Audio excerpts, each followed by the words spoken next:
vais juste introduire un petit peu la philosophie générale et le fonctionnement, et puis après, on va pouvoir discuter aussi comment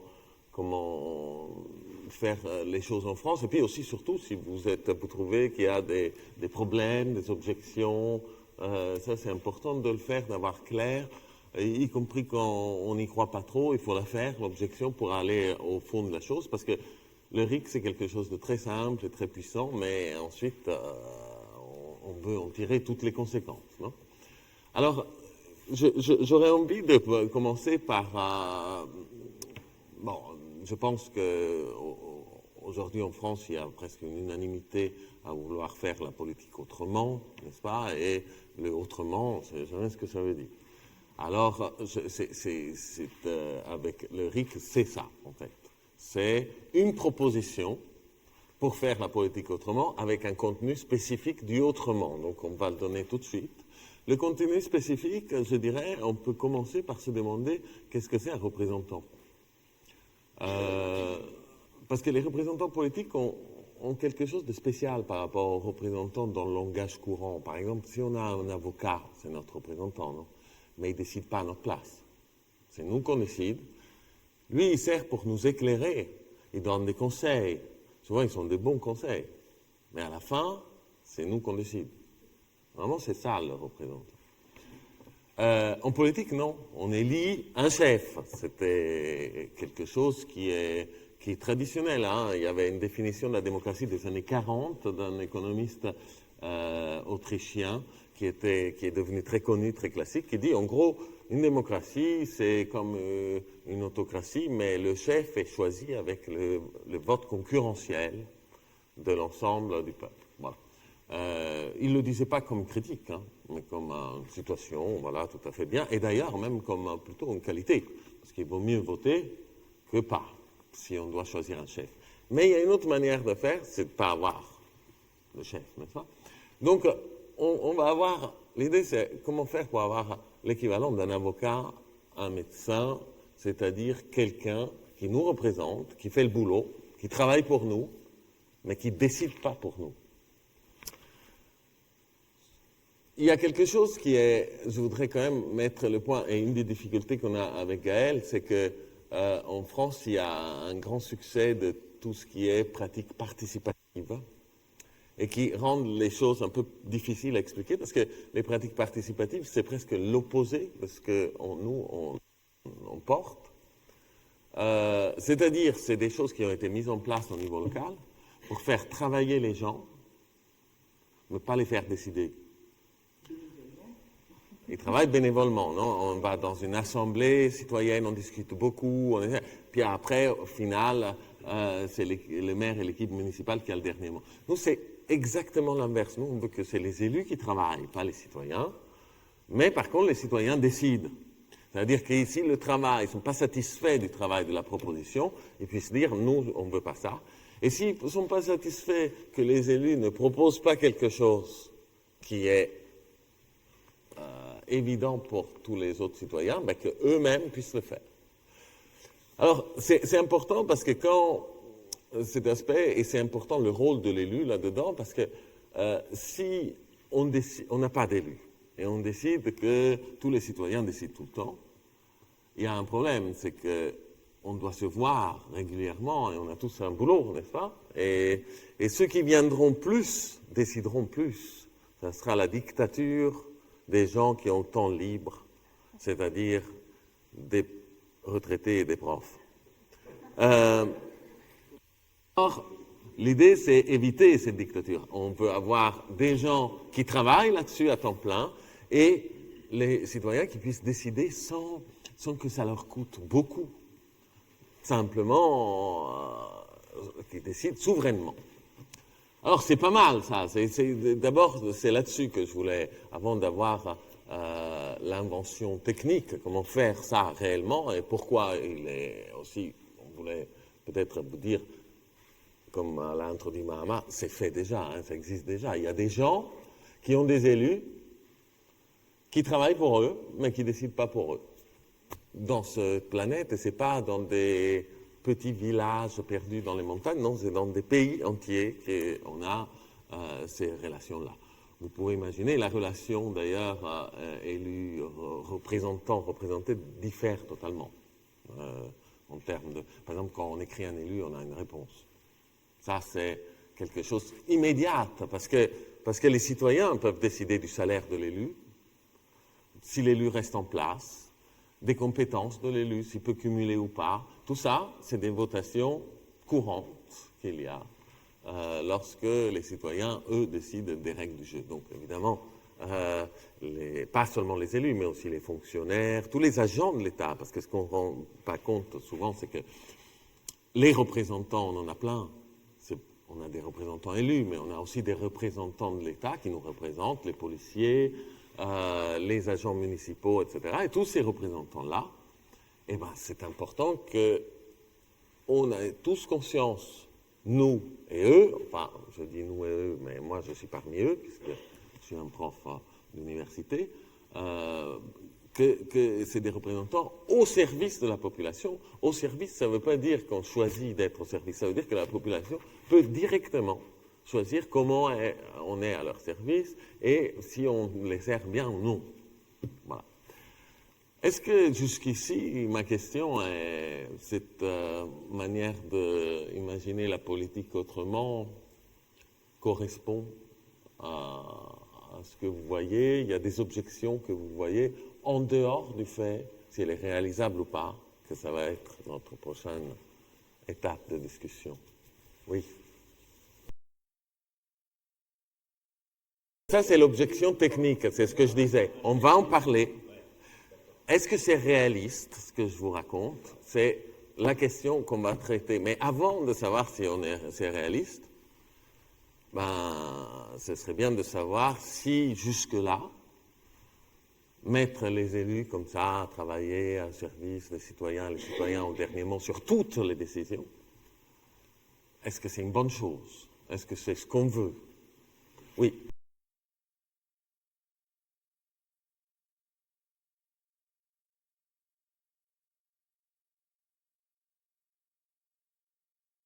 Ok, alors, je reprends surtout pour la question des outils de participation, on va y revenir, bien sûr. Mais avant, il faudrait peut-être on discute sur comment marche, justement, comment fonctionne le RIC comme ça. Par contre, il y a deux points ici que vous soulevez qui sont importants. C'est de dire, mais si les citoyens décident, ils peuvent décider potentiellement toutes sortes de choses. Est-ce qu'on va mettre des limites? Alors, il y a des exemples de type décision avortement, c'était cité. Il y a des exemples de type budget, dette et tout ça. Alors, évidemment, l'idée qu'on défend ici, c'est qu'il n'y ait pas de limite, mais je vais vous dire pourquoi ceci est intéressant et on s'inquiète généralement à tort des dérives possibles. En fait, ce qu'il faut voir, c'est qu'on n'est pas en train de comparer un système où les citoyens décident de tout à un système où certaines choses sont protégées. Nous sommes dans un système, revenons au niveau national et puis après on viendra au niveau local, nous sommes dans un système où les personnes qui décident des textes constitutionnels décident de tout. Donc ils peuvent mettre l'interdiction de l'avortement dans la Constitution, ils peuvent le faire. Et c'est qui ces personnes? C'est 3/5 du Parlement. Donc une grosse majorité. Avec 3/5 du Parlement plus l'exécutif, on peut mettre l'avortement en France. Donc ma question est, ici, qu'est-ce qui est plus dangereux, en fait? C'est ça la question. Est-ce que c'est plus dangereux de donner à une majorité renforcée d'élus le pouvoir de tout faire, ou alors c'est mieux de donner à la majorité simple de l'ensemble des citoyennetés ce pouvoir-là? À qui c'est mieux de le donner? Et donc, c'est une question aussi largement factuelle. Qu'est-ce qui se passe lorsqu'on a le RIC? Mais avant de revenir aux questions factuelles, et ça, je peux vous donner beaucoup d'informations là-dessus, puisque quand les RIC peuvent décider de tout, disons que ce qu'on observe, c'est que les conséquences sur des décisions de type avortement sont comparables à celles des régimes représentatifs, mais par contre, les pays qui marchent avec le RIC constitutionnel, donc le suprême, sont beaucoup plus protégés par rapport aux dérives autoritaires. C'est-à-dire qu'ils ont autant de chances d'avoir la peine de mort ou avoir l'avortement que les autres. Les décisions sont conservatrices ou progressistes, ça dépend, en fait, autant que les représentants, mais par contre, c'est beaucoup plus solide au sens où aussi les gens défendent leur système. Ils disent pas c'est pourri, les gens se sentent responsables des décisions qu'ils ont prises. Et donc, de ce point de vue, j'en reviens à un sujet qui est important, celui de l'économie, et qui est le résultat. Alors, comme vous savez, j'anticipe un peu, mais la plupart des études sur le RIC, et notamment le RIC constituant, sur la Constitution, a été faite aux États-Unis et en Suisse, pour une raison très simple, c'est que aux États-Unis, il n'y a pas de RIC, mais au niveau local, c'est-à-dire au niveau des États, il y a à peu près la moitié qui ont le RIC, et dans la moitié, il y a encore la moitié qui ont le RIC, qui peuvent changer leur constitution. Donc, c'est très pratique, parce que ça permet de comparer, en fait, qu'est-ce qui se passe quand on l'a. Pareil en Suisse au niveau des cantons. Donc, l'effet le plus constant qu'on trouve du RIC, c'est une dette plus faible. S'il y a un résultat, que je dis, lequel est le plus solide, que tout le monde trouve le même, la dette plus faible. Alors pourquoi? Ça, allez voir pourquoi. Et en fait, ce qui se passe, c'est que il y a un vote, il y a un rejet systématique de tous les entreprises pharaoniques. Par exemple, on avait à Paris le Stade de France, mais on avait aussi à Zurich le Stade de France, le Stade de Zurich. Le nouveau, version 21e siècle, vachement bien. Non, les citoyens ont dit non, ça coûte vraiment trop cher et l'ancien est bien en fait. Il n'est pas plein. Ils ont dit non, donc c'est non.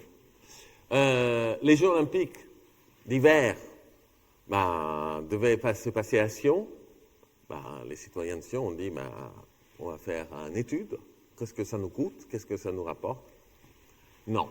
Ce qu'on a fait, les Jeux Olympiques d'hiver, dans le passé, ont été extrêmement lourds en termes d'endettement, donc on rejette, et ils ont rejeté. Donc nous, Français, nous avons le Stade de France, nous avons bientôt les Jeux d'hiver, nous avons eu les Jeux d'été, nous sommes terriblement endettés. La question est, c'est mieux, en fait, oui, l'alternative, c'est pas avoir quelqu'un qui fait de façon très vertueuse la gestion économique d'un lieu. L'alternative, c'est avoir la décision d'un certain nombre de personnes qui sont élues, ou alors d'avoir, sous le conseil éclairé des gens élus, avoir la décision populaire. C'est ça l'alternative. Et en fait, ce qu'on trouve, c'est que les gens, et c'est pas si étonnant, ils ne veulent pas s'endetter, en fait.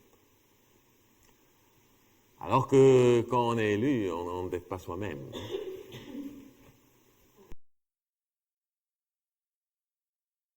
Vous soulevez un point qui est très important, mais ça qu'on va voir un peu avec les règles très spécifiques de fonctionnement, qui est le plus important, ce n'est pas la décision populaire. Le plus important, c'est l'effet de la souveraineté populaire sur le comportement de tous les représentants et de tous les citoyens. C'est-à-dire que, encore une fois, pour prendre l'exemple voisin, puisque quand même j'ai vécu 2 ans à Genève, ça m'a frappé quand le maire avait privatisé une petite partie du bord du lac pour faire des photos, et les Genevois ont fait sauter en l'air, non, vous êtes qui pour privatiser un espace? C'est-à-dire que les gens ont conscience d'être les souverains, et que leurs représentants ont conscience de ne pas l'être. Et donc, ça change, l'ensemble de la politique change. Et lorsqu'on va à votation, et c'est surtout sur les votations qu'on s'inquiète, on dit mais comment vont voter les gens? Il y a de quoi rassurer, mais il faut quand même avoir en tête que quand le RIC est extrêmement accessible, donc je vous parle là encore On va parler d'autres. Il y a des pays comme l'Uruguay, qui a un RIC, qui a fait des choses. On a écrit un texte pour comparer l'Uruguay et la constituante au Chili. Il n'y a pas photo. Hein. Si on connaît bien les deux, on choisit l'Uruguay. Et par contre, la Suisse, comme l'utilise beaucoup, c'est un exemple pratique. En 15 ans, il y a 30 décisions populaires et 5500 décisions qui ne sont pas des décisions, mais décisions acceptées par les gens parlementaires. Donc on est en fait, le Parlement fait vraiment son métier. Hein, il fait les lois qui sont la plupart du temps acceptées et c'est comme ça que ça fonctionne. Mais par contre, des grandes décisions comme par exemple, on a eu récemment la retraite. Nous, on l'a subi, eux, ils l'ont voté. On a eu la politique vaccinale pendant le Covid. Ils l'ont voté aussi. Et vous voyez, l'effet immédiat, c'est qu'à un moment donné, on accepte la décision. Ce n'est pas des gens qui décident à notre place. On a tous voté, on a perdu. Et les perdants sont plus contents. Voilà, c'est ça qui se passe aussi. Et c'est l'effet direct. Donc, si vous voulez, on revient en arrière. Ah non, il y a une autre question. Il y a des discussions là-dessus, parce qu'il y a des gens qui mettent des supermajorités, par exemple 60%, comme la Floride, ou des pays qui mettent des quorums, c'est-à-dire on exige que 50% des inscrits votent, par exemple, à l'élection. Il y a des choses comme ça, mais comme je vous montrerai, ça a des effets extrêmement négatifs, tout ça. Et la majorité simple, pour aussi bête que ça puisse être, ça fonctionne parfaitement bien. On se dit, mince, et si seulement 3 électeurs votent, et c'est parce qu'on se dit ça qu'on va voter. Et parce qu'on se dit ça qu'il n'y a pas 3 électeurs qui votent.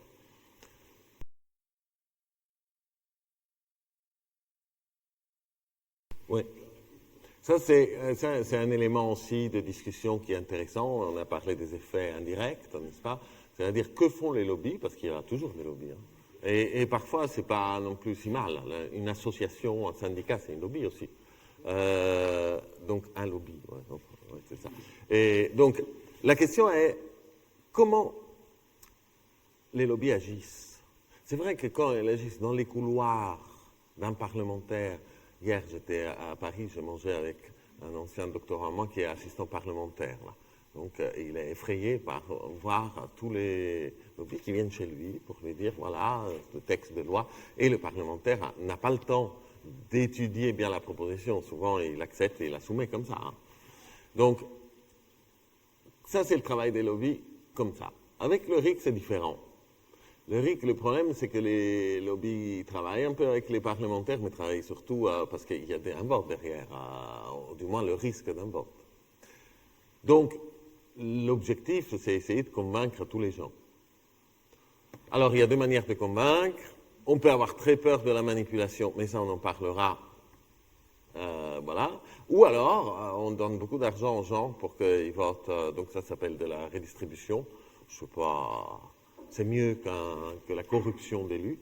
Donc, là aussi, ça change la pratique du lobbyisme, en fait. Et c'est pour ça que le mot lobby est très négatif ici en France.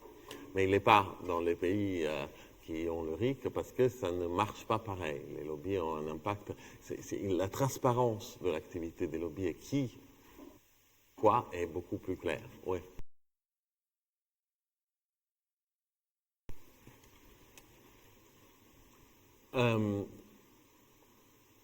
Ce point-là est extrêmement important et ça fait référence à un ensemble d'études aussi qui ont été menées qui s'est passé comme la vertu éducatrice de la démocratie directe. Alors, souvent, si vous cherchez en anglais les études, le mot est démocratie directe. Il faut savoir que démocratie directe, RIC, référendum d'initiative populaire, votation à la Suisse, tout ça c'est synonyme. On est en train de parler de la même chose. Donc, il ne faut pas s'attacher aux mots et ça va... Bon. Alors, lorsque la vertu éducatrice, c'est quoi? C'est le fait que lorsque on se retrouve à pouvoir proposer des lois et les voter, ben, on se met à parler de ça avec d'autres. On se met à écouter les émissions de radio ou de télé où il y a des experts. On se met à faire ça, en fait. Ce qui fait que quand on analyse les enquêtes, vous savez, l'anecdote marrante, c'est, vous savez quel peuple connaît le mieux l'Union européenne? Mais oui, sans surprise, les Suisses. Parce qu'ils ont voté 3 fois dessus. Ils ne sont pas dedans, mais par contre, si vous voulez savoir comment ça marche, eux, c'est ceux qui font le moins d'erreurs quand on leur fait des questionnaires factuels.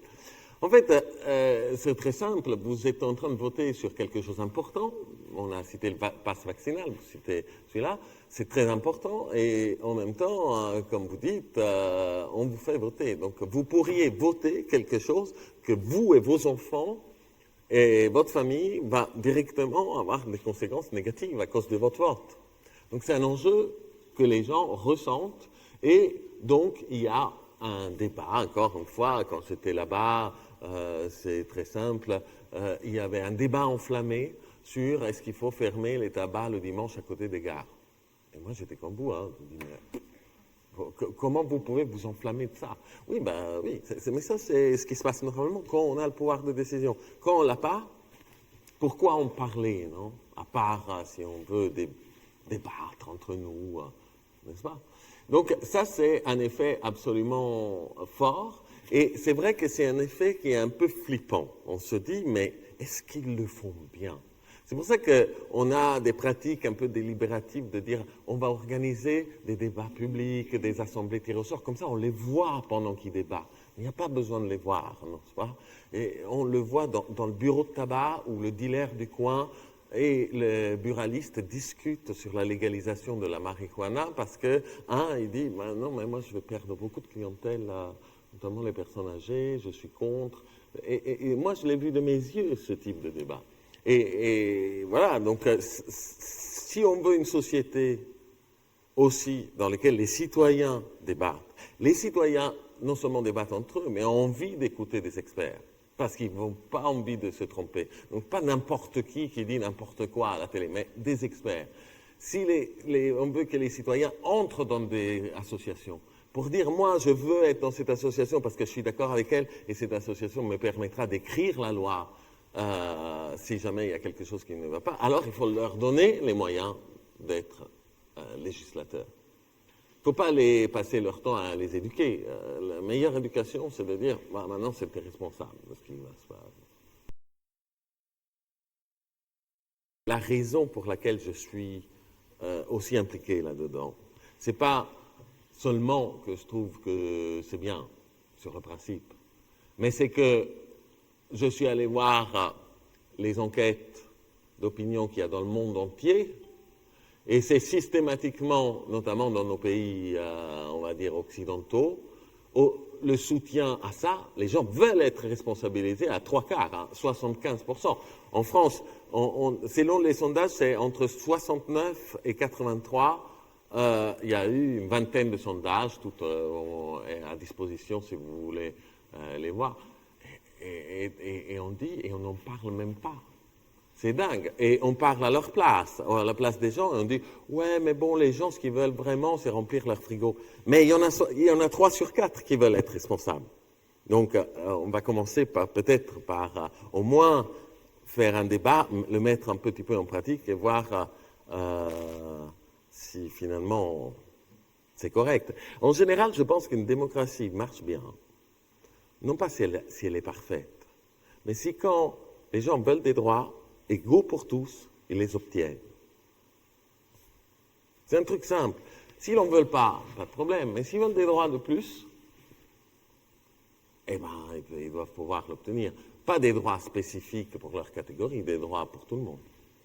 Voilà, donc les RIC, de ce point de vue, comme on va le voir tout de suite, c'est des droits, en fait. Fondamentalement, c'est des droits individuels. Oui.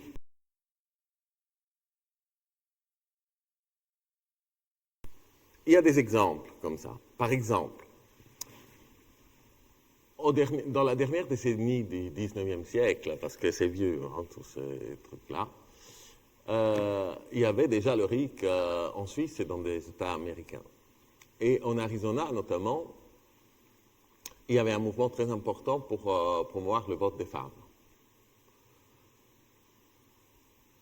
donc 50 ans avant nous. Ils ont voté 8 fois. Les 7 fois premières, ils ont dit non. Alors, qui décide qu'on vote 8 fois? Eh bien, maintenant, on va un peu descendre dans le détail et voir comment ça se passe. Donc, il faut savoir, la bonne nouvelle quand même, je veux le dire, parce que c'est toujours un plaisir de le dire, le mécanisme global de fonctionnement du RIC a été inventé en France. C'est les Français qui l'ont inventé. Donc quand même, je trouve qu'on le mérite. C'est quand même pas normal que c'est les autres qui en profitent. Et en particulier, c'est Condorcet pendant la Révolution française. Alors, comment ça se passe? L'idée, c'est de dire, on va imaginer un grand pays, donc grand, hein, on ne peut pas mettre tout dans une petite assemblée, mais on veut que ce grand pays soit comme une grande assemblée, comme un parlement, dans lequel chaque membre de la population, individuellement, peut initier une proposition de loi, comme chaque parlementaire. C'est pour ça que je vous parle de droit individuel, le droit d'initier une loi. Et chaque personne, individuellement, peut voter pour les propositions de loi. C'est des droits qu'aujourd'hui ont nos parlementaires et ils sont donc restreints à une population très étroite, environ 1000 personnes. L'idée, c'est de dire tout le monde doit avoir ce droit. Oui, mais bon, comment faire? On ne se met pas 60 millions de Français dans un parlement. Et c'est là l'astuce de l'idée initiale de Condorcet qui a été améliorée depuis, hein, parce que la sienne était un peu laborieuse, et qui consiste à dire ça. En fait, initier une proposition de loi, on n'a pas besoin de se réunir. Initier une proposition de loi, il faut une initiative, que la proposition de loi soit écrite, et il faut des signatures. Quand on atteint un seuil de signatures suffisant, il faut les voter. C'est exactement ce qui se passe au Parlement. Vous savez, si un parlementaire isolé propose une loi, par exemple, ou même un groupe, il propose une loi, comme par exemple le RIC constituant, il est actuellement soumis au Parlement, notre proposition de loi, elle est portée, mais elle n'est pas votée. Pourquoi? Parce qu'il faut des conditions pour les voter. Il faut qu'un groupe parlementaire la mette dans sa niche parlementaire et décide à l'unanimité que ça va être voté. Un groupe parlementaire, ça veut dire beaucoup de monde. Là, c'est pareil. Pour que ce soit voté, pris en considération, il faut un certain nombre de signatures. Nous, on a calculé, l'idéal en France, c'est 700 000, qui est environ 1,8% de la population. Alors, évidemment, 700 000 signatures, c'est pas moi, je me réveille demain matin, j'écris ma loi et je cherche 700 000 signatures, n'est-ce pas? C'est pour ça que je vous dis, c'est important que je commence par dire, bon, ben déjà, je vais en discuter avec les associations qui sont d'accord avec moi, je les contacte, peut-être même j'y suis déjà dedans, parce que je veux être présent si jamais j'ai un projet, et c'est comme ça qu'une campagne de signature naît, avant même qu'on puisse l'avoir. C'est dans la population, quelque part, à Blainville, on est en train de lancer quelque chose ici, et personne n'est au courant, mais ils seront au courant quand le niveau des signatures seront très hauts. Nous, ce qui se passe d'ailleurs pour toutes les pétitions, hein, la dernière pétition contre les pesticides, c'était ça. Hein, la plupart des Français se sont réveillés quand ils ont dit « Ah mince, 1 million ». Mais pendant ce temps-là, derrière, il y avait des discussions, des réseaux, une organisation. Donc là, c'est pareil. Non? Ça, c'est pour le droit d'initier. Et ensuite, le droit de voter, et ça, c'est le référendum. Donc, attention, on n'est pas sûr, quand on parle de référendum, on n'est pas en train de parler de RIC ou de démocratie directe. Parce qu'un référendum lancé par un président, ça n'a rien à voir. Quand on parle d'une pétition, on n'est pas en train de parler de RIC non plus, parce qu'une pétition lancée comme ça pour les pesticides ou l'immigration, où il n'y a même pas de proposition de loi, c'est pas du tout ça. Ce qu'on dit, c'est les deux doivent être ensemble, ou la pétition doit être basée sur une proposition de loi, pas juste blabla. Hein. Il faut qu'elle soit écrite, donc il y a un travail en amont, et ensuite cette proposition doit être votée telle qu'elle par le grand Parlement qui existe. Donc, par ce mécanisme, on a créé la possibilité pour des pays à plusieurs millions de personnes, comme la Californie, qui en a pratiquement autant que nous, de pouvoir faire en sorte qu'il y ait une grande assemblée de tous les citoyens qui prennent directement les décisions. Et ces décisions, en Californie, comme en Suisse, comme en Uruguay, comme dans les îles Palau, ont valeur constitutionnelle. C'est-à-dire que le Parlement ne peut pas les changer. Le Parlement peut faire la loi ordinaire, et encore, hein, on va y revenir, mais les décisions prises directement sont tout en haut. Alors, si on s'aperçoit qu'on s'est trompé, parce qu'un référendum est très serré, eh bien, le groupe des signataires, il dit on va le refaire. Pas eu assez de monde, nous on y croit. Alors, refaire une campagne de signature, c'est dur, on ne le dit pas n'importe quand. Quand on voit qu'on ne va pas gagner demain, on ne le relance pas tout de suite. Peut-être on attend, on relance un débat public, etc. Mais quand on voit que ça a été hyper serré, qu'il y a plein de gens qui sont frustrés parce qu'ils ne sont pas allés voter alors qu'il aurait pu être décisif, etc., ben demain ils repartent. Et c'est ça qu'ils ont fait en Arizona. Ils repartaient, c'était serré, le vote des femmes. Les gens disaient non, mais à des petites majorités. Peu à peu, les gens étaient de plus en plus au courant des enjeux, les débats continuaient, donc tac, ils relançaient, et la 8e fois, ils ont dit oui. Donc depuis le début du XXe siècle, les femmes votent en Arizona. Donc voilà ce qui se passe. Il y a pas les gens sont bons juges pour savoir si on doit revoter tout de suite. Et c'est d'ailleurs la raison pour laquelle les passes vaccinaux ont été votés 3 fois en Suisse. Parce que justement, la première fois, bon, il y avait beaucoup de confiance. On a dit le Parlement nous conseille de voter pour oui, alors on va voter pour oui. Mais moi, je n'y comprends pas grand-chose. Et après, ben, les gens qui voulaient le soumettre voulaient encore une fois que le débat continue. Et en fait, la 3e fois, le pass a été, le conseil de la majorité du Parlement a été accepté à une majorité plus grande que la première fois. Et donc là, ils ont arrêté. On dit, bon, ben voilà, ça, c'est la sanction définitive. C'est comme ça, on n'est pas d'accord, mais on est minoritaire. Voilà.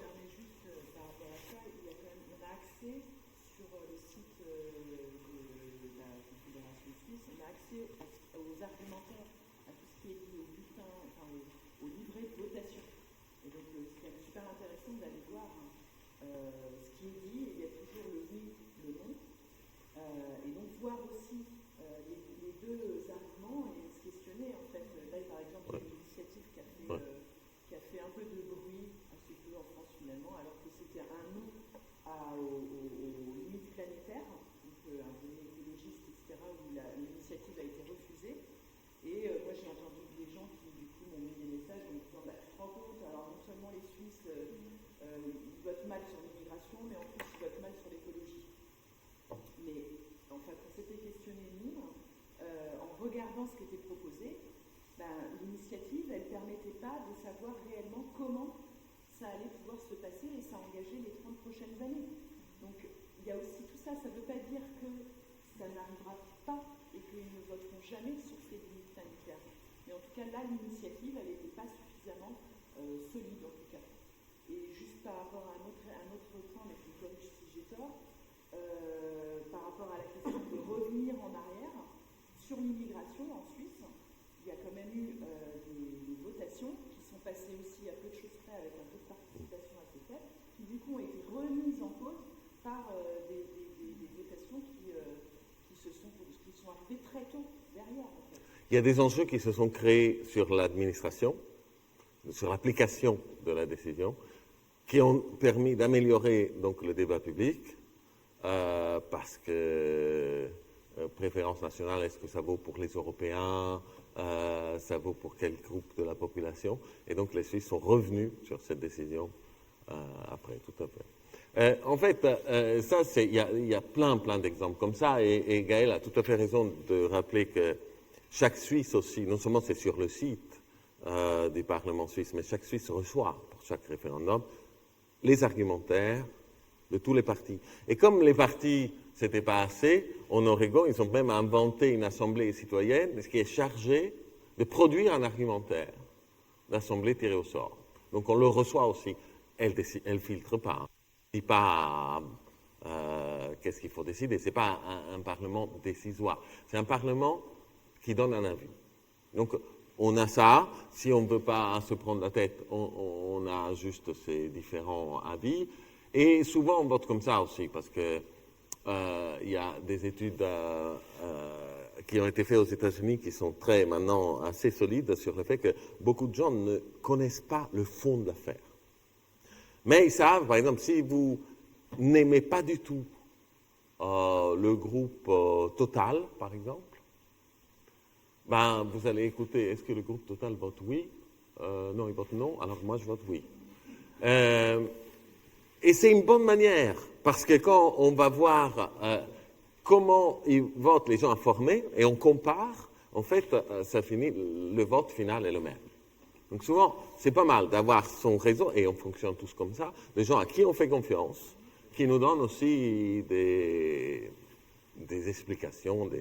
Alors, je voulais peut-être revenir sur les minorités, qui est un point, du coup, extrêmement important. Et maintenant que j'ai dit, il y a ces deux phases. Donc, qu'est-ce qu'on gagne? On gagne deux droits. On ne gagne pas non seulement le droit de voter les lois, on gagne le droit de les initier. C'est pour ça qu'on devient tous législateurs. On gagne le droit de les initier, et donc, lorsque on prend que le vote, on se dit c'est le vote majoritaire. Quid des minorités? On est d'accord? Mais quand on prend que l'initiative, on dit c'est hautement minoritaire. 2% de la population qui lance une initiative constitutionnelle, ça veut dire, pour prendre un exemple basique, que les Bretons peuvent demander d'avoir comme langue nationale le breton à côté du français. On n'en entend pas parler, hein. Nous on rigole quand il y a cette proposition, mais eux, les Suisses, le romance, qui a un point encore inférieur au breton, eh ben, il est reconnu une langue nationale depuis 1938 parce que eux, ils ont porté ça, cette demande. Donc en fait, qu'est-ce qui se passe? L'initiative fait gagner les minorités. Le référendum les fait perdre.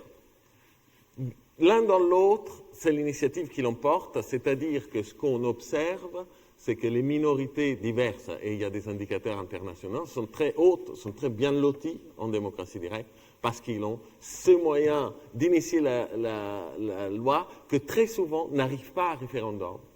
Tout simplement parce que le Parlement a dit non, mais on est d'accord. Arrivez pas au bout, on discute d'abord, on va trouver un truc que je pense que vous avez raison. Et il y a beaucoup d'initiatives comme ça qui ne vont pas au bout, tout simplement parce qu'à la fin, le Parlement est d'accord, les électeurs sont... Alors, je voudrais juste revenir sur un point. Le Parlement fait son boulot, aussi vote les lois, initie les parlementaires, donc au niveau municipal, les conseillers municipaux, le maire, et après, ils votent la loi. Est-ce que, donc, ce n'est pas une décision, ça? Eh bien, non, ce n'est pas une décision. Pourquoi? Parce qu'à côté de cette initiative populaire, comme elle appelle les Suisses, de RIC, constituant, qui consiste pour les citoyens à créer des changements de la Constitution comme ça, il y a ce qui s'appelle le RIC abrogatif, ou veto, en France, qui fonctionne comme ça. Si on veut vraiment être ennuyeux, on devrait l'appeler suspensif, mais bon, ça, on ne va pas... ça marche comme ça. En France, vous prenez l'article 10 de la Constitution, il dit une loi doit être mise en place au bout de 15 jours après avoir été votée par le Parlement. Vous prenez le même article en Suisse, il dit la loi doit être mise en place au bout de 3 mois. Et si dans ces 3 mois, il y a une pétition de 1% des citoyens, 400 000 en France, qui dit non, celle-là on veut voter parce qu'on n'est pas d'accord, on vote. Et la loi ne sera jamais mise en application si c'est le non qui l'emporte. J'arrive. Donc vous voyez comment ça fonctionne, hein. C'est la décision du gouvernement, du Parlement, si elle est validée, c'est-à-dire s'il n'y a pas de référendum, donc au bout de 3 mois, il n'y a pas de 1% de signatures collectées, elle va être mise en application. Mais cela signifie que les citoyens, implicitement, ils ont dit, d'accord, ça me va. Vous voyez? Donc c'est toujours une décision citoyenne. C'est juste que pour ne pas submerger les gens de référendum, bon, ben quand 1%, aucun 1% de la population est assez motivé pour dire, sur ça il faut voter, je ne suis pas d'accord, alors vous imaginez le comportement de l'équipe gouvernementale et du Parlement. Avant de faire une loi, ils ne font pas comme chez nous, la loi des retraites, et puis après, au pire, on a quelques manifs, on envoie la police. Non, ils disent, bon, bah, il faut consulter tous les groupes de 1% afin qu'ils ne nous lancent pas une pétition derrière. Alors qu'on dit, oui, ces pays-là sont consensuels, ils sont consensuels à cause de ça. Parce qu'il y a la menace systématique de toutes les minorités de lancer un référendum sur la loi qu'ils ont produite. Voilà, vous aviez une question. Il y a deux choses. Donc, en France, évidemment, c'est faisable, toutes les conditions sont bien réunies. Les Français sont majoritairement favorables. Il a été inventé en France. Il a été revendiqué. Aussi, les meilleures discussions que vous avez sur le RIC au XIXe siècle, c'est en français. Donc, les Suisses venaient en France pour apprendre la démocratie directe à cette époque-là. C'est pour ça qu'aujourd'hui, quand je suis là-bas, ils me voient très actif sur la démocratie directe en France. Ils disent « Ah, c'est bien ces combats du XIXe siècle, Raoul. Félicitations. » Voilà, c'est vrai qu'on est au Moyen-Âge. Alors, par contre, pour pouvoir faire du RIC en France, il faut changer une loi. Il faut le mettre, le RIC. Donc, nous, on agit au niveau national et local. Donc, aujourd'hui, on va finir par le côté local, mais commençons quand même au niveau national. On a toujours l'impression de dire « Ah, ça ne va pas en France, hein, il faut changer toute la Constitution. » Bon, justement, non, il faut changer un article.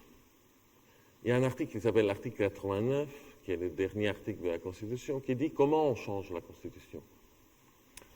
Et donc, qu'est-ce qu'il faut? Il faut qu'un changement constitutionnel ne puisse pas avoir lieu sans un vote, première règle. Et il faut que chaque citoyen puisse proposer, avec des signatures, un changement constitutionnel. Il faut juste deux choses. Dans la première version de cette loi, on avait changé 44 mots à notre Constitution. Et comme disait un juriste à qui je l'avais présenté, il dit « Ouais, mais tu changes 44 mots et tu changes de régime. » Exactement. En 44 mots, on peut changer de régime. On n'a pas besoin du RIC veto, d'autres choses, parce que les gens le mettront eux-mêmes une fois qu'ils veulent changer la Constitution. Les premiers RIC qui arrivent sont toujours sur les salaires des représentants, sur les cumuls, sur les règles du jeu, en fait. Donc, le premier RIC de la Terre était sur le salaire du gouverneur de l'État de Michigan. Donc, la question est, en France, il faut se bouger. Il faut se bouger pour l'avoir dans notre Constitution et dire à un moment donné, quand les citoyens peuvent changer leur Constitution, c'est là que c'est la définition d'un citoyen souverain, n'est-ce pas? Hein? Refaire? Alors, on peut imaginer une révolution, sauf que, justement, il y a des cas de RIC qui sont arrivés, et qui sont arrivés par les représentants, en fait. Il y avait une pression populaire, mais les représentants ont fini par le mettre en place. De façon extrêmement pacifiée en Uruguay, aux États-Unis, de façon un peu plus conflictuelle en Suisse. Maintenant, on voit les Suisses tout mous, tout lents. Mais en fait, ils étaient avec les fourches sous le Parlement. Mais de toute manière, c'était les représentants qui, à un moment, ils se sont dit, ouais, il faut mettre ça, parce que sinon, c'est pire pour nous. Donc, il ne faut pas croire, nous, là, on se met à faire, parce que nous aussi, on est des lobbyistes du RIC. Oui. Et donc, nos représentants au Parlement, ils sont assez stressés de recevoir tous nos messages, notre harcèlement. Ils nous demandaient, OK, venez faire votre présentation. Donc, on l'a fait, à peu près, on a rencontré tous les groupes politiques, sauf un, qui est celui de notre président, qui en a vraiment aucun intérêt à tout ça. Voilà, exactement. Et d'ailleurs, mais ils sont obligés quand même de le débattre parce qu'on fait des pétitions. On a fait une pétition parce qu'à l'Assemblée nationale, on peut les faire. Et quand on atteint un petit seuil, la commission des lois doit décider si on a le droit de continuer notre pétition ou il l'enlève. Et la plupart sont enlevés. C'est le même support de la pétition là, des pesticides. Donc, nous, on arrive toujours au seuil, donc ils sont obligés de la discuter, et comme c'est filmé, on le filme, vous pouvez aller voir nos représentants, qu'est-ce qu'ils pensent. Mais on n'a pas fait une seule pétition, une seule pétition, ils ont dit des arguments qu'on peut qualifier, mais objectivement, hein, sans être désagréables, de débiles. Et donc, nous, on a refait une pétition, mais en prenant en compte ces arguments. Donc, on a dit, maintenant, on va changer ci, comme ça, vous êtes pour répondre à ce problème, etc. Deuxième pétition, bon, certains ne s'étaient pas aperçus, non, qu'on avait changé, mais on ne l'a pas déjà discuté la dernière fois. Et d'autres, ils disent, mais oui, mais ils l'ont changé. Bon, ok, alors, oui, c'était mieux, mais il y a toujours des problèmes, et on dit d'autres arguments. On a fait un troisième avec la réponse. Donc, et à fur et à mesure, on a plus de groupes qui la défendent, en fait. Non, on n'a pas encore la majorité, mais ça augmente. Parce qu'entre-temps, ils nous ont appelés, allez présenter, mais qu'est-ce que vous voulez, etc. Et ce qu'on a pu voir, c'est que les députés, être député, souvent, ça pousse à ne pas s'intéresser au sujet, mais pas être contre, forcément. Ils ne s'intéressent pas. Mais une fois qu'ils voient que les gens s'intéressent à ça, eh bien, certains se disent, peut-être c'est pas mal. Certains se disent ça. Parce qu'il faut voir aussi que le RIC donne, au début, on pense qu'il réduit le pouvoir du Parlement, mais ce n'est pas vrai. Ce qui réduit le pouvoir du Parlement, c'est le pouvoir des minorités au Parlement, pas le pouvoir de la majorité. Parce que la majorité au Parlement, il a son gouvernement. Et il se passe comme en France, où le gouvernement prend pratiquement toutes les décisions, le Parlement une chambre d'enregistrement. Vous savez quel est le taux de participation au vote au Parlement des députés? 28%. Nous, citoyens, même à notre record pendant la pandémie et au régional, tout le monde s'en fout, on n'est pas arrivé à 28%. On vote quand même plus que nos représentants. Eux, c'est très peu, parce qu'ils savent déjà qui va gagner et qui va perdre. Donc, on a un gouvernement, oui, je vous ai vu, qui prend... Pour avoir un Parlement fort, il faut que les minorités parlementaires soient fortes, qui puissent dire, bon, on vous impose le débat. Et comment on impose le débat quand on est minorité parlementaire? Il y a une baguette magique. On initie une pétition qui peut produire un référendum. Et là, tous les autres, la majorité parlementaire va dire « Ah oui, on va vous écouter, qu'est-ce que vous voulez ?» Voilà. Donc, c'est pour cette raison que les parlements ne sont pas bypassés par leur gouvernement. Et quand il y a le RIC, on a des parlements très forts également. Et les minorités, les partis minorités, sont sensibles à cet argument. Donc, et d'ailleurs, comme vous dites, c'est étonnant, oh, comme c'est étonnant que le parti de Macron ne soit pas sensible. Mais parce qu'il n'est pas encore une minorité, vous verrez. Vous verrez bientôt, ils vont être, ils disent, ah, c'est pas aussi mal, finalement. Oui. Alors, pour une raison très simple, et là c'est un peu technique, mais on y va. Hein. L'article 89, donc qu'on veut changer, il dit tout changement constitutionnel, je ne le cite pas au mot près, hein, mais tout changement constitutionnel est ratifié par votation, par référendum. Oh, et puis après, il y a un autre paragraphe, le troisième, celui qu'on peut enlever, qui dit toutefois, si le président, c'est dans le cas de projets de loi, donc seulement ceux issus du gouvernement, pas ceux issus des parlementaires, ceux issus du gouvernement. Dans ce cas-là, si le président estime qu'il n'y a pas besoin de référendum, mais il peut le faire voter par le Congrès, en 3/5, il peut le faire. Ce toutefois-là, bon, c'est présenté un peu comme une procédure exceptionnelle, non? Bon, vous savez combien de fois on a utilisé le toutefois sur 23 changements constitutionnels qu'il y a eu en France depuis la Ve République? 22. 22 toutefois, et on a voté une seule fois, qui était pour le quinquennat. On a voté mal d'ailleurs, mais bon, quand on vote peu, souvent on vote mal aussi, hein, on n'a pas l'habitude. Bon, donc, c'est un vrai problème, ce toutefois. Eux-mêmes ont conscience qu'ils en abusent, non? Ils disent, oui, mais c'est intéressant, vous verrez, c'est intéressant pour les sujets techniques. Mais bon, là, récemment, c'était la liberté d'avorter, c'est pas technique, non? On aimerait voter. Quand vous voyez les sondages, les gens sont plus pour que les pourcentages de députés qui sont pour. Donc, on peut quand même y aller, non? Non, même ça, c'est quand même trop risqué, va savoir les gens comment ils vont voter. Donc, qu'est-ce qui s'est passé en 2005? En 2005, il s'est passé qu'on pouvait ratifier par référendum ou par le toutefois. Ce n'est pas obligatoire d'avoir un référendum.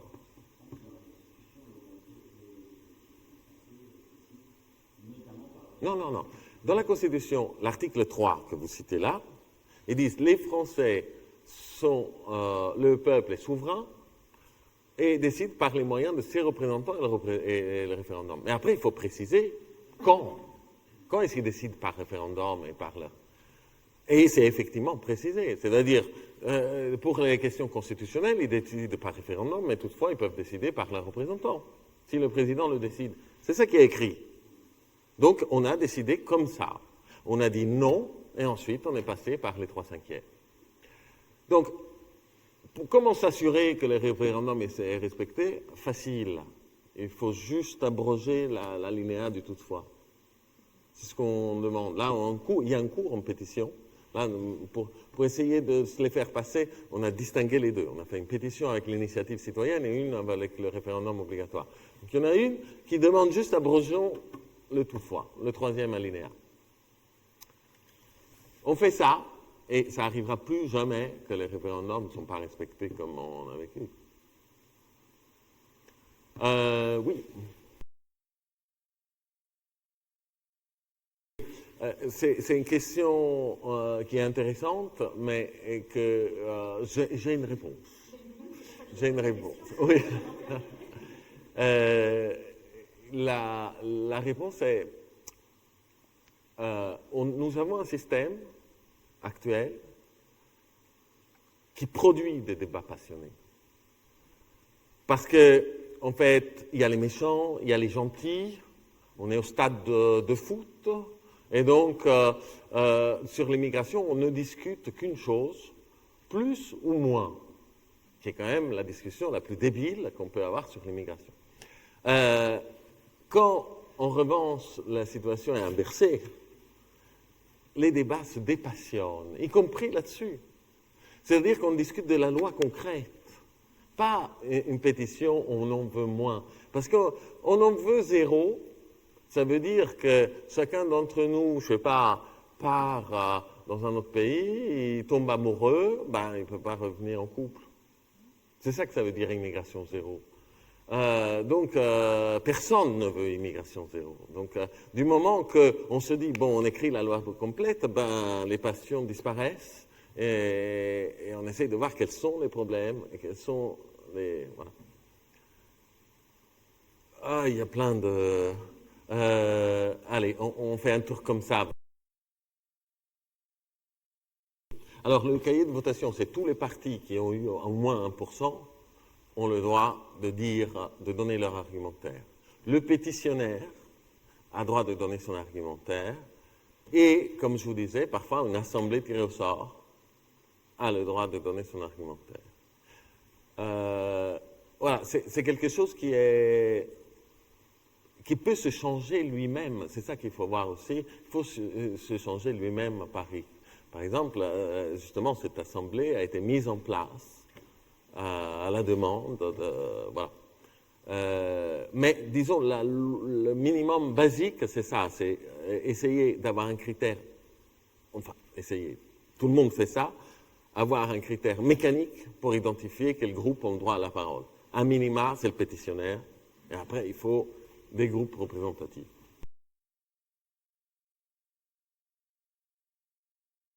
Premièrement, ce n'est pas informatique. Ni d'ailleurs, ce qui est intéressant, ce n'est pas informatique et pas non plus les signatures. C'est-à-dire que ceux qui ont le RIC, ils ne veulent pas les plateformes numériques ou ils ne veulent pas que les plateformes numériques. On peut les mettre, mais ils veulent garder la signature papier parce que comme ça, on va dans les marchés, on discute avec les gens. C'est ça, cette chose qu'on ne voit pas. Encore une fois, on ne signe pas et on ne vote pas après sans discussion. Donc, alors, comment on fait pour régler ce problème du potentiel trop de votes? En fait, ce qui se passe, tout simplement, alors, le pays qui vote le plus, donc, c'est toujours la Suisse, et qui en plus vote. au niveau fédéral, au niveau cantonal et au niveau municipal. Donc, il faut gérer ça aussi. Au niveau fédéral, donc national, ils votent 4 fois par an. Il y a des mois, tous les 3 mois. Donc, ils peuvent voter sur plusieurs. En fait, il y a le regroupement de sujets.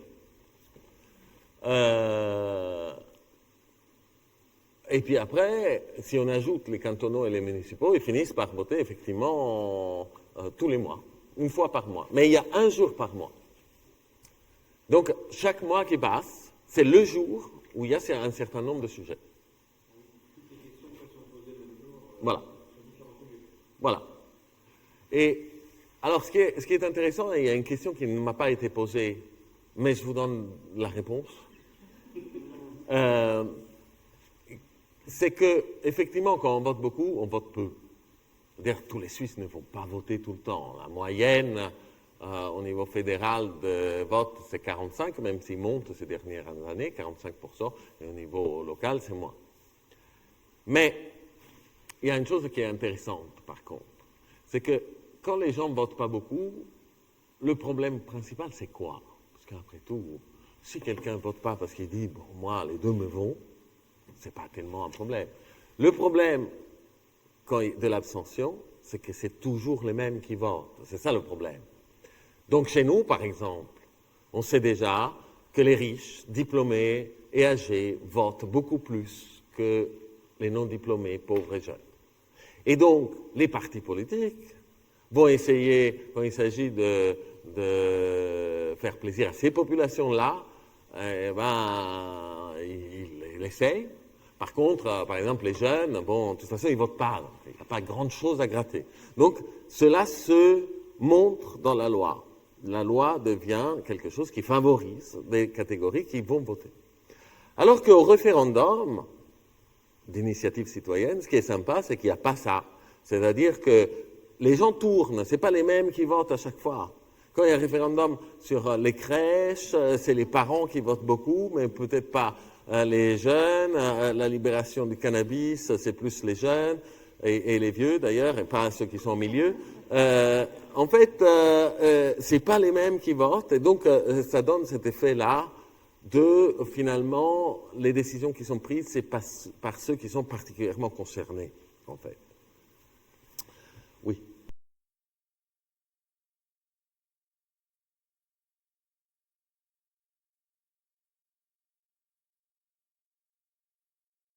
Pourquoi on peut dire ça? Parfait. Alors, vous posez une question méthodologique.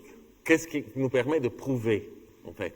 Donc, il y a les méthodologies ne sont pas toutes d'avant et après. Il y a des méthodologies qui sont juste de comparaison entre systèmes qui l'ont et qui l'ont pas et qui ont des propriétés par ailleurs similaires.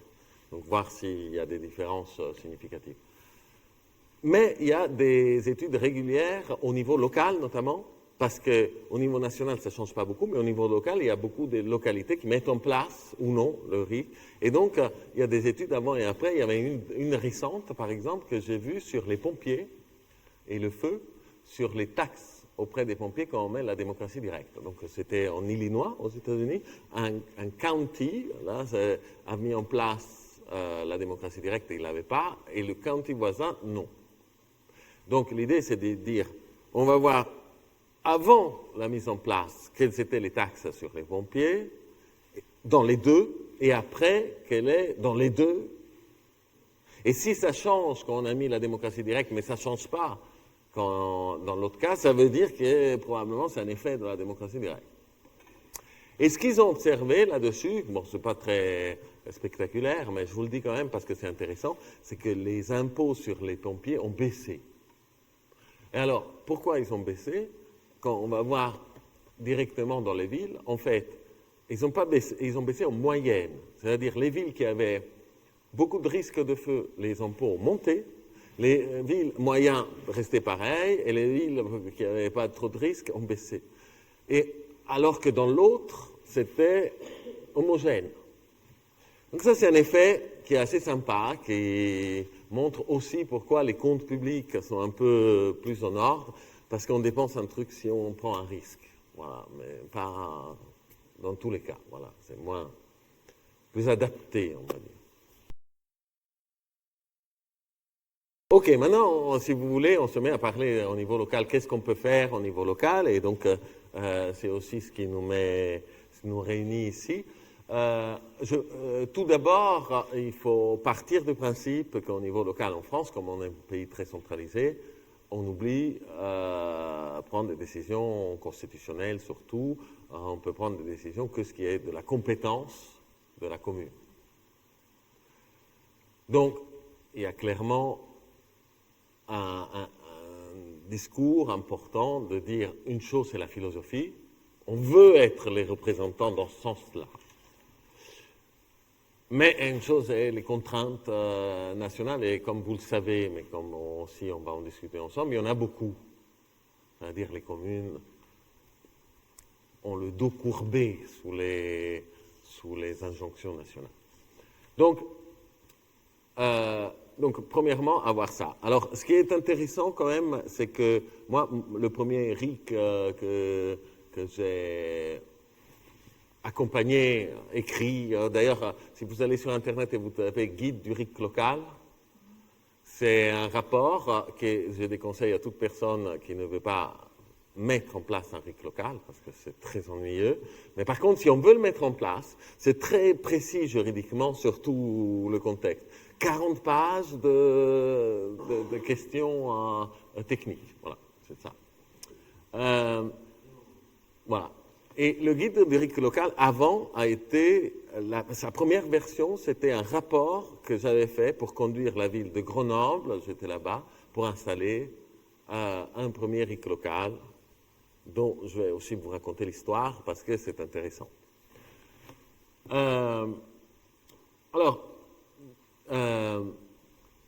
Si on part de cette histoire-là, quelques éléments sur comment faire. Premier élément, comment faire qu'une proposition soit dans les compétences de la mairie, de la commune. Donc il y avait débat sur institutions indépendantes. Les gens ils disaient, il faut, les élus, non? Ils disaient, il faut une institution indépendante qui donne cette information. Et j'ai trouvé ça très indicatif, intéressant, parce que moi, je disais, mais il y a une institution indépendante, ça s'appelle le conseil juridique de la commune. Il est là, il n'est pas partisan. Il est pour un service public pour tous les citoyens. Si on le voit aujourd'hui comme partisan, c'est que la politique ne marche pas, bien sûr. Mais en réalité, on va tout à fait lui faire confiance du moment que... Et c'est passé par le service juridique et ça a été extrêmement utile, non seulement pour les citoyens, mais pour le service juridique lui-même, pour apprendre quelles sont les compétences de leur propre ville. Et oui, parce que à chaque fois, et pour eux, ils disaient, au début, ils avaient peur d'être submergés. En fait, non. Ils ont appris beaucoup de choses. Et donc, les gens, citoyens, envoyaient d'abord leurs propositions. Eux, ils leur diraient leurs remarques, qu'est-ce qui était dehors ou pas. Et ils leur renvoyaient une proposition qui, s'ils pouvaient cadrer, etc. Et c'est ça le mécanisme pré-collecte de signatures. Donc ça, c'était un élément. Un autre élément, chez les élus, c'était la panique. C'était pas seulement à Grenoble, hein. On a mis à Poitiers aussi. J'ai fait ça à Poitiers. J'ai fait aussi dans des plus petites communes.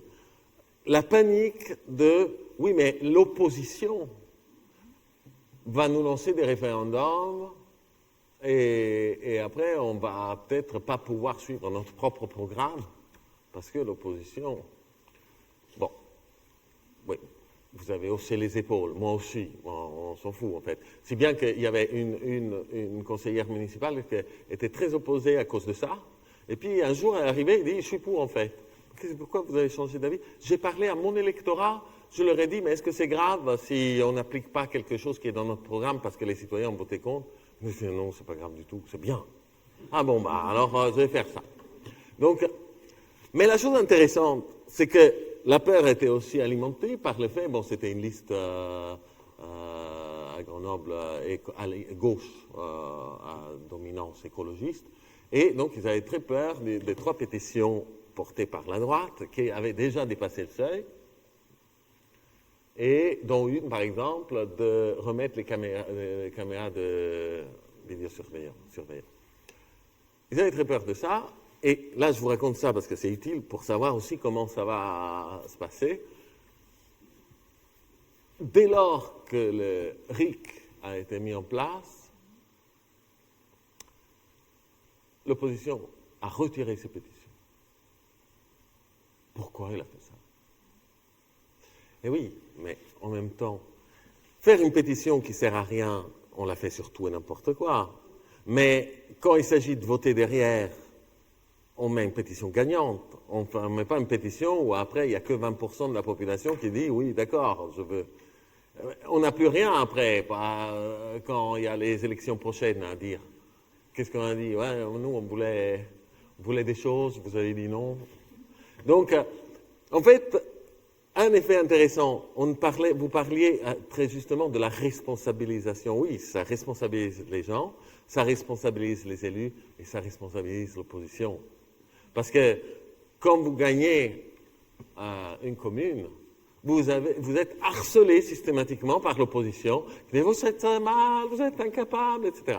Bon, une bonne manière de ne pas se faire harceler, c'est de dire « Ok, faites une pétition, si vous arrivez, on vote. » Voilà, et là, du coup, le harcèlement est terminé. Donc, c'est aussi la qualité aussi des débats politiques qu'il y a derrière, qui est tout à coup améliorée. Voilà, alors, deuxième obstacle derrière les compétences de la mairie qui sont très quand même limitées, c'est la loi française. Parce que, comme vous le savez, les communes ne peuvent pas. Hormis s'ils passent par une procédure d'expérimentation, ça c'est possible, mais ça prend un peu de temps. Et pas, quand je dis un peu, c'est beaucoup de temps. Donc, on ne peut pas le faire tout de suite. Donc, effectivement, je suggère là de dire qu'il faut lancer, une fois élu, la procédure d'expérimentation locale, mais il ne faut pas attendre qu'ils nous disent oui ou non. Il faut aussi tout de suite faire quelque chose. Donc, la loi, la commune n'a pas dans ses compétences celle de décider comme elle va décider. C'est non seulement l'État central qui décide à sa place, mais c'est même la Constitution qui dit, dans l'article 72, les communes s'auto-gouvernent librement par des conseils élus. Voilà. Donc, si on veut dire, bah oui, mais nous, on veut faire voter les gens, oui, vous pouvez faire des consultations. Non, on veut que les gens décident. Ah non, vous ne pouvez pas vous dessaisir d'un pouvoir qui vous a été, d'un devoir qui vous a été attribué constitutionnellement. Donc c'est ennuyeux. On ne peut pas le faire, en fait, que dans ces conditions. Voilà. Donc on peut, à côté, toutefois, de l'expérimentation, lancer quand même quelque chose, parce qu'il y a des outils. Tout d'abord, le droit de pétition, c'est un outil qui est reconnu, qui est constitutionnellement protégé. Donc vous pouvez tout à fait dire, il y a des pétitions, on va les valoriser. Au lieu que vous faites une pétition comme ça, de dire, si vous arrivez à tant de seuil, vous avez ça. Voilà. Deuxième chose, il y a le référendum. Ça s'appelle le référendum local. Il y a aussi la consultation, mais ça, il vaut mieux éviter parce que c'est quand même important d'avoir un truc dans lequel les gens savent qu'au bout, c'est eux qui décident. Ça s'appelle le référendum local. Mais le référendum local, dans la loi française, il n'y a que le maire qui peut le lancer, pas les citoyens. Donc, ce qui veut dire qu'il faut mettre le droit de pétition, le référendum local, et construire un petit chaînon, c'est-à-dire le maire qui fait un vœu et qui s'engage à soumettre à référendum local toute pétition qui va atteindre un seuil prévu. Pour une commune petite, le seuil est plus haut. Hein. Quand je vous dis 2%, 2% c'est bien pour les gros. Plus c'est petite, plus on peut passer à 5%, voire même à 10%. Quand c'est très très petite, mais ce n'est pas le cas de plein de villes, vaut mieux le faire pas. Pas besoin de faire des RIC tout le temps. Quand c'est suffisamment petit, on peut parler ensemble. On peut décider ensemble, on peut faire des structures moins formelles. Alors, le formel, c'est bien, nous, on fait des RIC même en famille, mais enfin, c'est quand même ridicule. Donc, c'est vraiment un instrument pour gouverner des populations quand même un peu plus importantes. Alors, voilà, donc il y a 3 outils. Il y a le vœu, il y a le droit de pétition et il y a le référendum local qui est mis bout à bout, permettent de créer ça.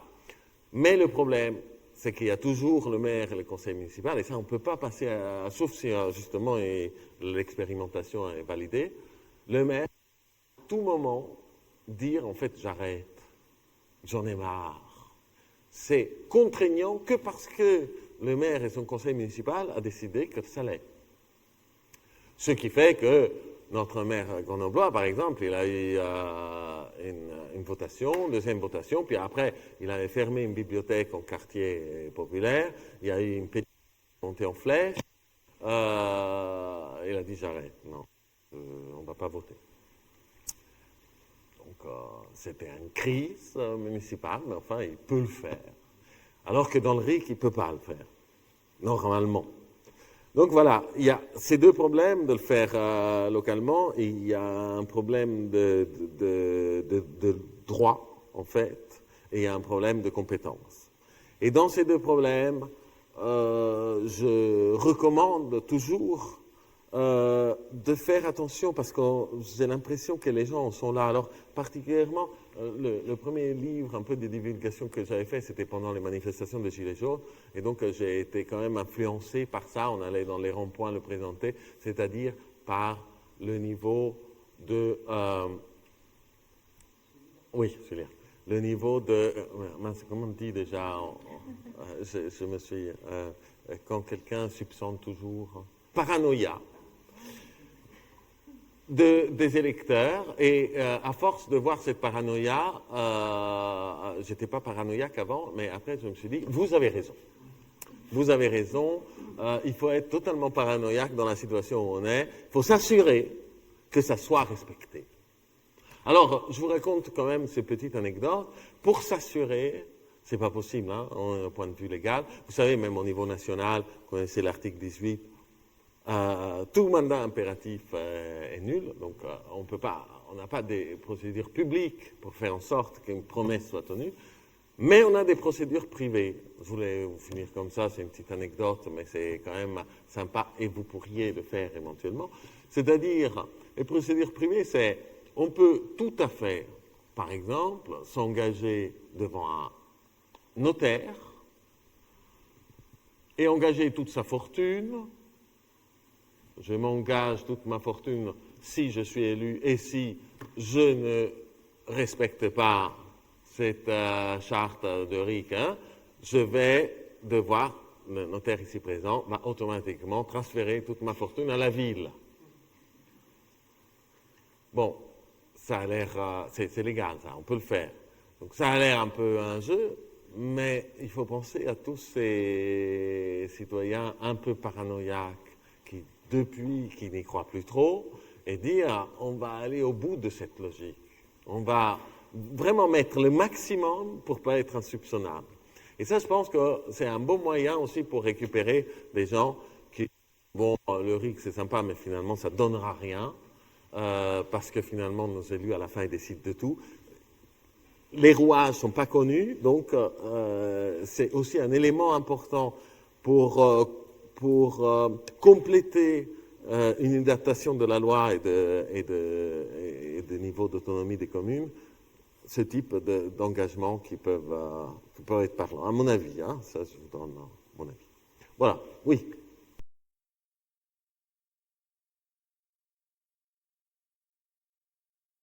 C'est une très bonne question. Il y a une réponse double parce qu'une bonne nouvelle et une mauvaise nouvelle. Donc, je commence par la mauvaise nouvelle. En fait, comme vous le dites, le système très hiérarchique est quelque chose décidé au niveau national. Au niveau communal, même avec RIC, on ne peut pas le décider. On peut le décider avec RIC si on avait le RIC au niveau national.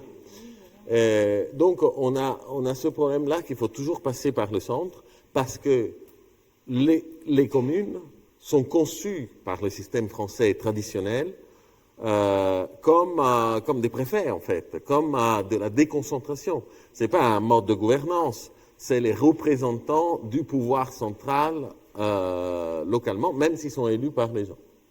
Ça, c'est cette spécificité des maires. Donc, c'est une tradition qui aujourd'hui va plus bien à personne, mais que, voilà, ça date de longtemps. Et le problème, c'est qu'il n'y a qu'au niveau national qu'on peut la changer. Donc voilà, pour cela, c'est vrai qu'il y a un truc à faire, aussi au niveau national et au niveau local, c'est-à-dire le maire a un rôle important aussi, et le conseil municipal, pour faire entendre une voix au niveau national. Mais ce n'est pas un moyen légal. Donc ça, c'était la mauvaise nouvelle. Après, la bonne nouvelle, c'est que quand même, on a une situation dans laquelle le maire, il peut dire, de façon tout à fait informelle, on va décider collectivement, il peut le dire. Mais là, c'est pareil. Si il décide que non, finalement, ou change un peu d'avis, ben, il peut. Donc ça, c'est encore la difficulté. Alors, il peut, oui et non, hein, parce qu'on a quand même son conseil municipal, il peut lui faire une grosse opposition, mais sur un certain nombre de choses, il peut. Le RIC a cette fonction intéressante de pouvoir effectivement faire en sorte que chaque membre du conseil municipal peut lancer un RIC. Et c'est le même effet que sur le Parlement. Au revoir, hein, bonne journée. Donc, ça met les gens dans une prédisposition de partage de pouvoir, ça c'est certain, y compris à l'intérieur du conseil municipal, où les élus locaux savent aussi qu'ils ont ressources extérieures au conseil municipal pour faire entendre leurs propositions. Et donc il se crée cette dynamique-là. Mais cela ne produit rien au niveau officiel, bien sûr. Ça produit une culture, voilà. Une culture du partage du pouvoir. Le système est vraiment mal fait, y compris pour les maires eux-mêmes, qui fait que cette possibilité, moi j'ai écrit aussi cet autre livre vert qui se trouve là, parce que j'ai écrit aussi une petite loi, là aussi, hein, le moins de mots possible pour le plus de changements, libéraux nos communes, qui permettrait, sans même pas changer la Constitution, de donner l'initiative des changements de compétences, de l'attribution des compétences aux communes. Vous pourriez dire, nous, à partir de maintenant, toujours avec la procédure d'expérimentation, mais à l'initiative des communes, au lieu de devoir attendre la validation de l'État, la commune peut décréter d'un coup, et ça a été déposé au Sénat aussi, mais ça n'a pas passé.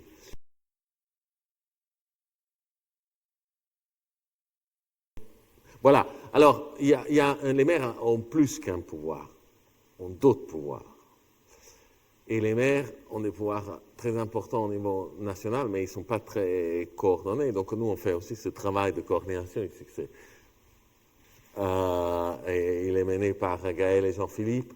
Les maires sont les électeurs du Sénat. Et le Sénat vote les lois.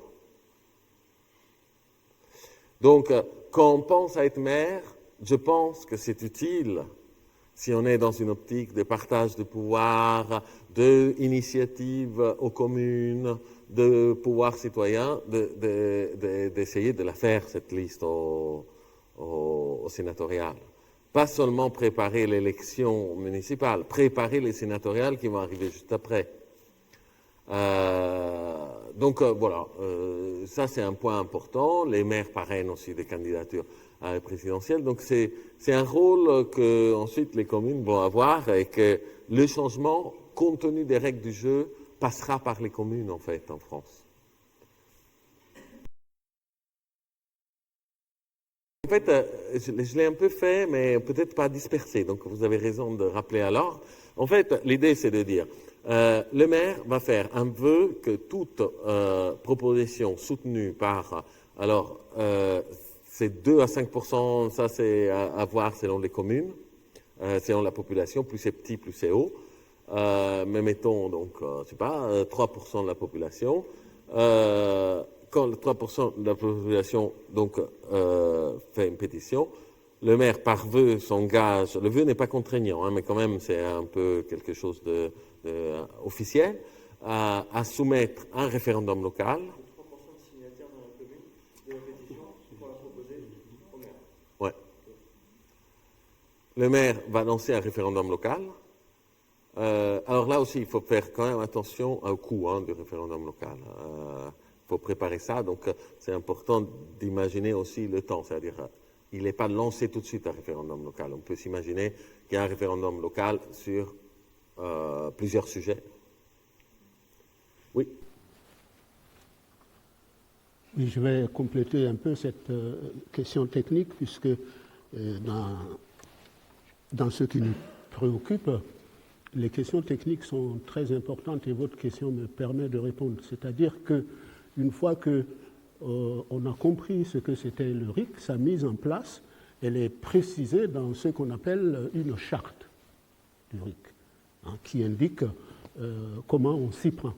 Et dans cette charte, il y a une institution qui s'appelle la Commission démocratique qui précise le déroulement de la consultation locale pour être plus concret.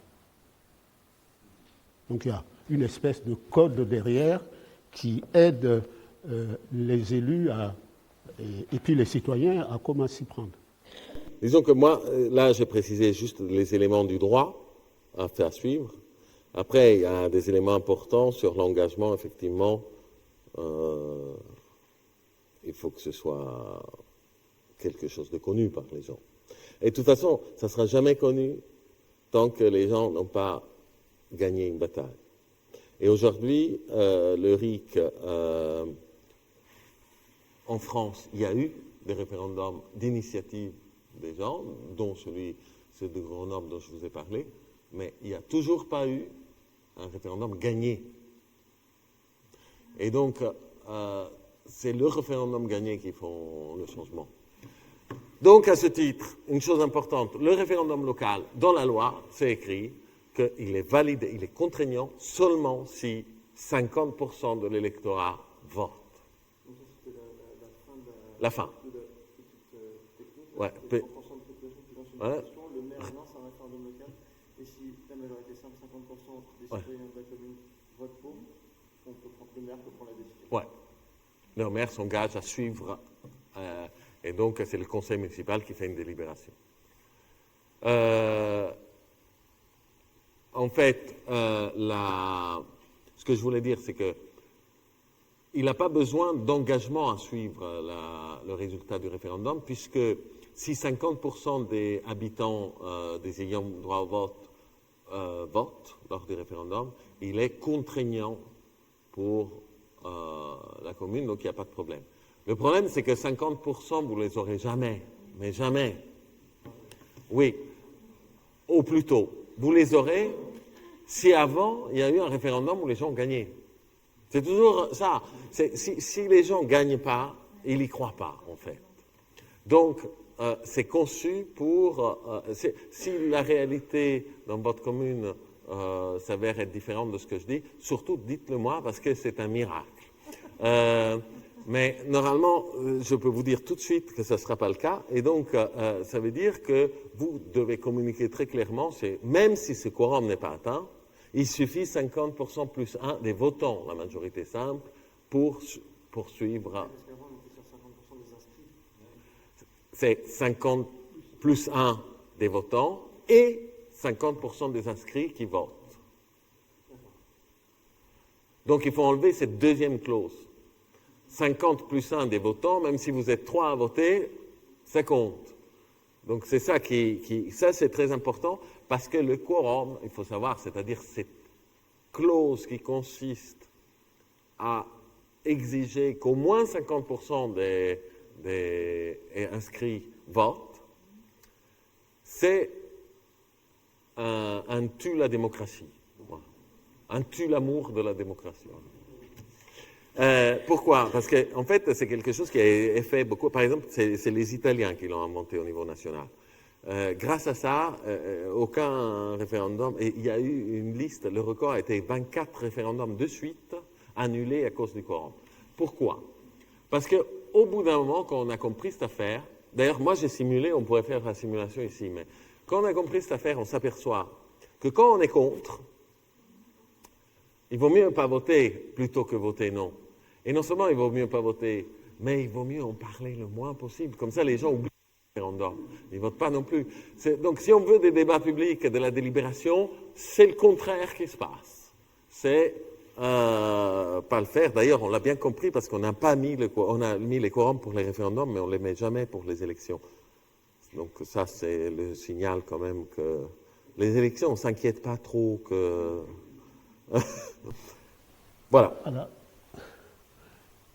eh bien, je pense que Raoul nous a éclairé sur ce RIC, le droit du citoyen, finalement, de décider. On te remercie beaucoup. Hein. C'est dommage que ton binôme ne soit pas là, Clara, hein, qui travaille avec toi.